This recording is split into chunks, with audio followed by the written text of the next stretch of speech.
chiudo gli occhi in questo buio, perché una luce cerco e voglio. Ogni attimo qui sembrerà eterno, recluso in questo inferno dove c'è solo inverno. Ma resto fermo, con le mie mani toccherò l'immenso di una speranza. Per questo canto vivo e cresco, aspettando il sole che mi scalderà al più presto. Troppe lacrime versate, troppe vittime dimenticate. Cos'è l'amore?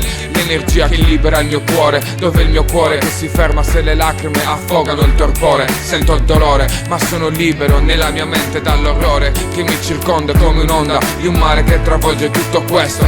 Ma per cambiare basta un gesto, per questo scrivo questo testo, perché vorrei che tutto finisse presto. Noi siamo nati liberi davvero, come un falco che si libra su quel cielo, come un pensiero che non si ferma se ci credo. Apro gli occhi, ora respiro per davvero. E sentire nell'aria la voce di te, e sentire nel vento ciò che resta con me. Immagini, ricordi e pensieri che tutto sei e ora sarai.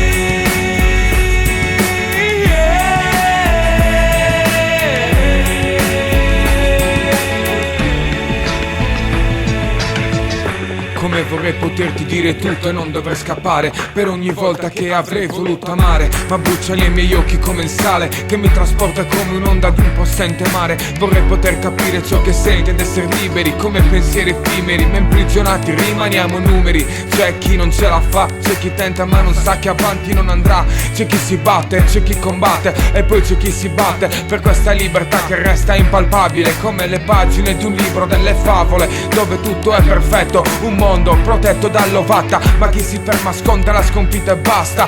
C'è chi cammina a testa alta, chi non saprà il vero sapore della vita. Ascolta ciò che dico perché per primo l'ho vissuto amico e so cosa significa morire, essere soli e nessuno che ti può capire. Per questo ora lo scrivo.